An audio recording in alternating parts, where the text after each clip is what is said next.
नाग पंचमी की प्रचलित कथा के अनुसार प्राचीन काल में एक सेठ जी के 7 पुत्र थे। सातों के विवाह हो चुके थे।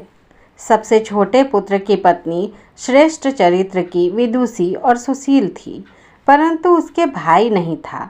एक दिन बड़ी बहू ने घर लीपने को पीली मिट्टी लाने के लिए सभी बहुओं को साथ चलने को कहा, तो सभी धलिया और खुरपी लेकर मिट्टी खोदने लगी। तभी वहाँ एक सर्प निकला, जिसे बड़ी बहू खुरपी से मारने लगी। यह देखकर छोटी बहू उसे रोकते हुए कहा, इसे मत मारो, यह बेचारा निरपराध है। यह सुनकर बड़ी बहू ने उसे नहीं मारा। तब सर्प एक ओर जा बैठा। तब छोटी बहू ने उससे कहा, हम अभी लौट कर आती हैं, तुम यहाँ से जाना मत। यह कहकर वह सबके साथ मिट्टी लेकर घर चली गई और वहाँ कामकाज में फंसकर सर्प से जो वादा किया था उसे भूल गई।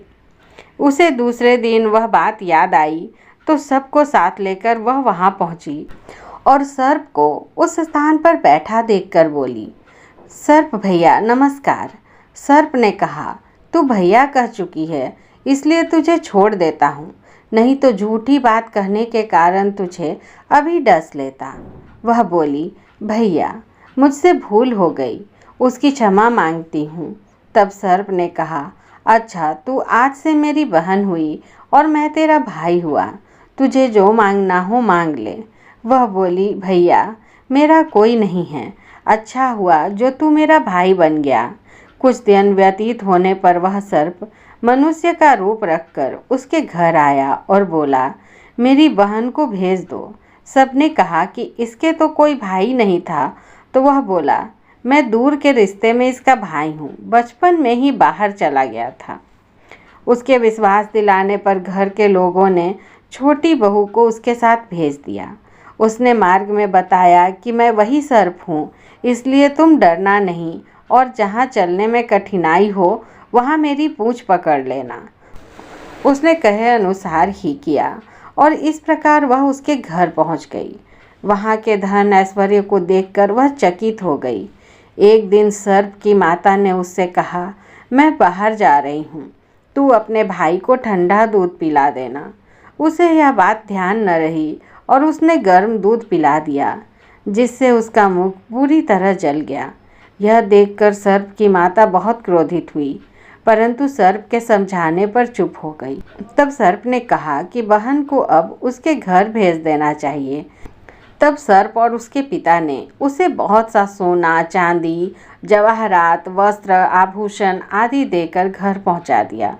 इतना ढेर सारा धन देखकर बड़ी बहू ने ईर्ष्या से कहा, भाई तो बड़ा धनवान है, तुझे तो उससे और भी धन लाना चाहिए।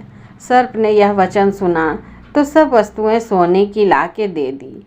यह देखकर बड़ी बहू ने कहा, इन्हें झाड़ने की झाड़ू भी सोने की होने चाहिए।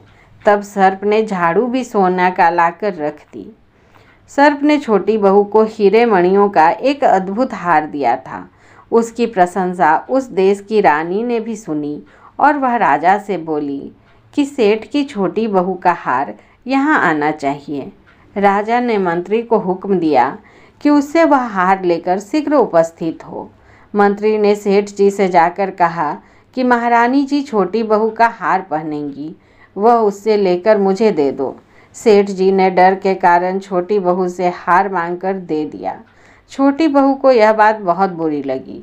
उसने अपने सर्प भाई को याद किया और आने पर प्रार्थना की, भैया रानी ने हार छीन लिया है, तुम कुछ ऐसा करो कि जब वह हार उसके गले में रहे तब तक कि सर्प बन जाए और जब वह मुझे लौटा दे तब हीरों और मणियों का हो जाए। सर्प ने ठीक वैसा ही किया। जैसे ही रानी ने हार पहना वैसे ही वह सर्प बन गया। यह देखकर रानी चीख पड़ी और रोने लगी। यह देखकर राजा ने सेठ के पास खबर भेजी कि छोटी बहू को तुरंत भेजो। सेठ जी डर गए कि राजा न जाने क्या करेगा। वे स्वयं छोटी बहू के साथ लेकर उपस्थित हुए। राजा ने छोटी बहू से पूछा, तूने क्या जादू किया है, मैं तुझे दंड दूंगा। छोटी बहू बोली, राजन धृष्टता क्षमा कीजिए, यह हार ही ऐसा है कि मेरे गले में हीरों और मणियों का रहता है और दूसरे के गले में सर्प बन जाता है। यह सुनकर राजा ने वह सर्प बना हार उसे देकर कहा, अभी पहन कर दिखाओ। छोटी बहू ने जैसे ही उसे पहना वैसे ही हीरो मणियों का हो गया। यह देखकर राजा को उसकी बात पर विश्वास हो गया और उसने प्रसन्न होकर उसे बहुत सी मुद्राएं भी पुरस्कार में दी। छोटी बहू अपने हार और धन सहित घर लौट आई। उसके धन को देखकर बड़ी बहू ने ईर्ष्या के कारण उसके पति को सिखाया कि छोटी बहू के पास कहीं से धन आया है। यह सुनकर उसके पति ने अपनी पत्नी को बुलाकर कहा, ठीक ठीक बता कि यह धन तुझे कौन देता है। तब वह सर्प की याद करने लगी। तब उसी सर्प ने प्रकट होकर कहा, यदि मेरी धर्म बहन के आचरण पर संदेह प्रकट करेगा तो मैं उसे डस लूँगा। यह सुनकर छोटी बहू का पति प्रसन्न हुआ और उसने सर्प देवता का बड़ा सत्कार किया। उसी दिन से नाग पंचमी का त्यौहार मनाया जाता है। स्त्रियां सर्प को भाई मानकर उसकी पूजा करती हैं।